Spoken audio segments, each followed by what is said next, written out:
So in today's lesson, we're going to be talking about stomata, and more particularly, we're going to be talking about the mechanism by which stomata open and close. So you'll remember from yesterday's lesson that stomata are basically the openings that you usually find in greater quantity on the underside of a leaf, and they regulate gas exchange for the leaf. So I had you watch a short video on transpiration pull theory prior to watching the screencast in the hopes that that would provide you with some background information related to our discussion on stomates, and that would help you make sense of what we're going to talk about today. So transpiration, as was mentioned in the video, helps photosynthesis in a couple of ways. First, it creates that transpiration pull effect that moves water from the roots to the leaves, and it does so by using principles of cohesion and adhesion. And as the water evaporates from the leaves, that creates a long chain of water molecules pulling the entire chain upwards from the roots to the leaves. It also serves to provide a cooling effect. It's almost in the same way that sweat cools us through evaporation, because we know water has a very high specific heat capacity, so that evaporation will actually serve to cool the plant. What the video didn't talk about is that, there's, just like in cellular respiration, there are some really important enzymes that are critical for each reaction in the reaction mechanism. So in the same way, photosynthesis is going to have some enzymes, and we want to make sure that they don't get denatured through excess heat.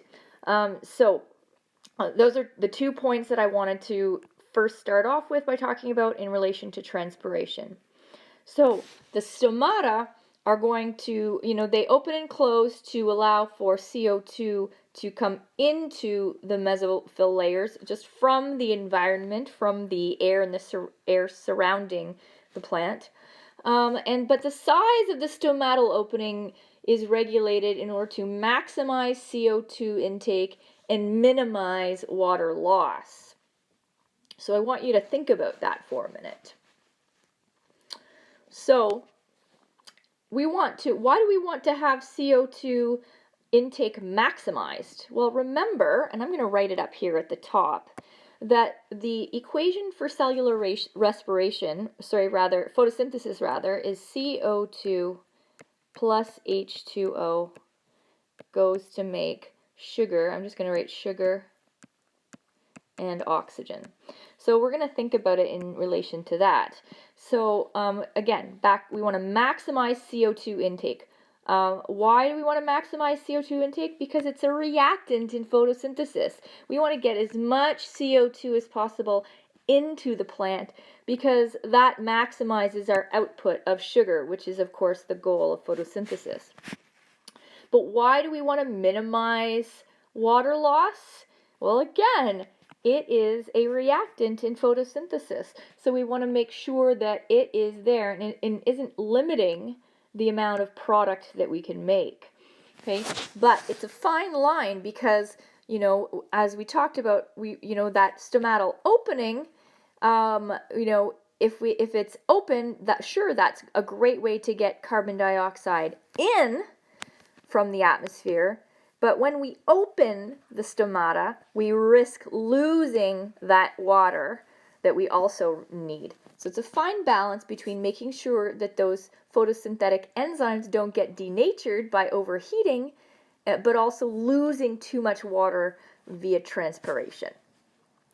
So to get back to it, the size of our stomatal openings are regulated to maximize our CO2 intake and minimize water loss, but keeping in mind that we don't want those enzymes, we don't want the leaf to overheat and to denature those enzymes. Okay, so in general, if we have a sunny, warm, dry, or windy weather, that will cause a reduction in the opening of the size of the stomata. And I want you to pause the video to think about that.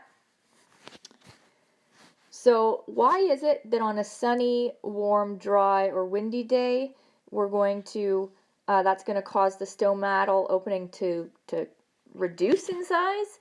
Well, remember, if it's sunny and warm, then the plant has a chance of overheating.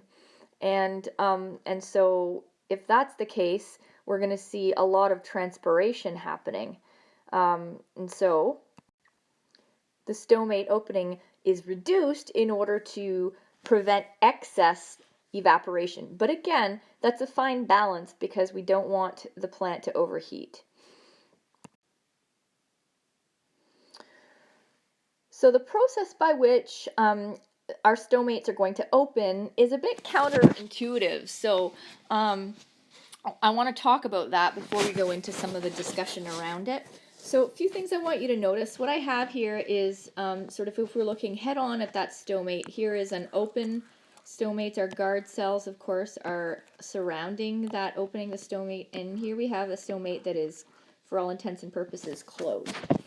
So a few structural things that I tried to find in a video but had a really hard time with this is that you'll see that, can you see the inside of these guard cells is thicker than the exterior, right? So most people, it's a bit counterintuitive when it comes to stomates because most people think, okay, well, when water moves into the stomate, isn't it going to inflate and close? That's actually not what happens. When water moves into the stomate, what you're going to see is it inflates, but because it's thicker on the inside and thinner on the outside, it doesn't really inflate proportionally. It kind of inflates more on the exterior than on the interior because, of course, of that rigidity that we see. And so that has the effect of creating a bend in the guard cell, and that bend facilitates the opening of the stomate. So when the water leaves the stomate, then we start to see it deflate, and then, you know, the pressure on the outside isn't as great. We see it sort of flatten out, and that stomate opening closes.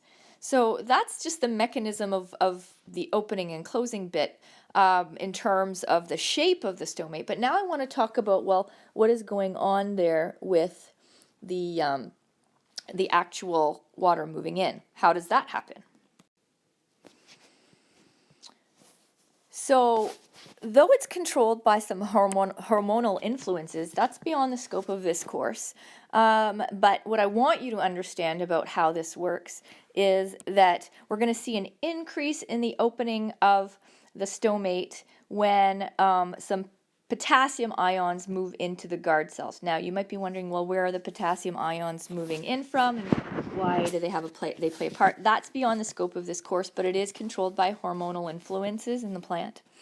So basically, this is how it goes. The potassium ions, which you can see out here, are going to, if there's a signal to trigger the opening of a stomate, what's going to happen is the potassium ions are going to rush into the guard cells. And so what we're going to see is a high concentration of potassium inside the guard cells relative to the outside. And of course, we understand that the plant has a lot of water around it. And so, you know, through osmosis, that water concentration is going to want to be balanced both inside and outside of the guard cells. And so through osmosis, our water is going to follow the potassium just to balance water concentrations inside and outside of the guard cell. So that is the way that we get the water into the guard cell so that it inflates. And of course, the opposite is going to happen when there is a metabolic signal within the plant to decrease stomatal diameter, which is that the potassium will be signaled to move out of the guard cells, and the water again is going to follow suit, thereby creating a flaccid guard cell and closing the stomatal diameter. So here are a few points to take note of in your own notes. Okay, so again, just to recap, the potassium ions are going to move into the guard cells by a mechanism we're not going to discuss. Water is going to flow into the guard cells by osmosis, just due to that concentration gradient. Okay, the guard cell's going to swell, but as we talked about, it's going to do so unevenly because the inner walls are a little bit thicker, which causes the outer walls to swell to a greater extent, and that causes that stomatal widening. So Of course, the opposite is true if we want to decrease the opening of our stomate. If there's a signal that the stomatal diameter needs to be reduced, then we're going to see our potassium ions move out. The water's going to just follow along due to, again, just osmosis, and those guard cells are going to shrink, and that's going to close the opening of the stomate. Okay, now one last point before we move on to some other influences, factors that affect the opening and closing of our stomates. I want you to think about this one. In general, stomata, we say, are open during the day and closed at night. So pause the video and think about this before we move forward. So I'm hoping that you thought about photosynthesis and its reliance on sunlight. So again, going back to that equation for photosynthesis, CO2 plus H2O goes to make our sugars plus our O2, but we need light. So if it should make sense to you that during the day, we want to be able to get as much CO2 into our plant leaf in order to have enough reactant to in our photosynthetic reaction, right? So if our stomate is open, then we're going to get that CO2 moving into the leaf. And it makes sense that during the day we would want that to happen because that's when our sunlight is out and where this reaction can actually be moved forward to produce sugar. But it makes no sense for our stomates to be closed or open at night because, of course, we lack the sunlight that's required to move photosynthesis forward. Also, weather can be cooler at night, and so if it's cooler at night, we don't need to necessarily have it open to have some of our water vapor leave because the plant is less likely to need to transpire. Okay, finally, I want to talk about some other factors affecting the opening and closing of our stomates. So once photosynthesis begins, we're going to start to see our CO2 in our air spaces deplete. Right? Why does that make sense? Well, as photosynthesis is occurring in the presence of light, right, we're going to be using up our CO2, and so all the CO2 in the spongy mesophyll area is going to start to get used up as the reaction proceeds to make sugar, right? And so that's going to signal the stomate to open because we want to get more CO2 moving into our spongy mesophyll. Okay, so that should make sense. The opening of our stomates is going to be regulated in part by the level of CO2 in our spongy mesophyll.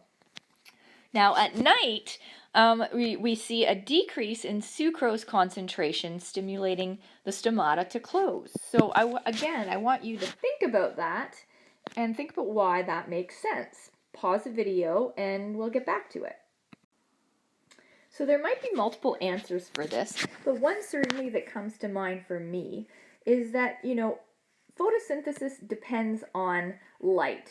But one thing that we forget is that although plants do photosynthesize, they also undergo cellular respiration, right? So they make the sugar that they need for their food so that they can undergo cellular respiration in order to create ATP for themselves to grow and to sustain metabolic activities. So even though they're making sugar for photosynthesis, they're also using sugar to undergo just to power regular metabolic activities within the plant. So at night, of course, there isn't any light, and so in the absence of light, you're going to be using sugar via cellular respiration without replacing it via photosynthesis. And so that signals the plant to say, hey, we're using sugar here, but we're not able to photosynthesize, so let's just shut things down. All right, so that ends our conversation around stomatal opening and closing. This is, to me, a little bit of a confusing topic, so feel free to reach out with questions for clarification if you need it.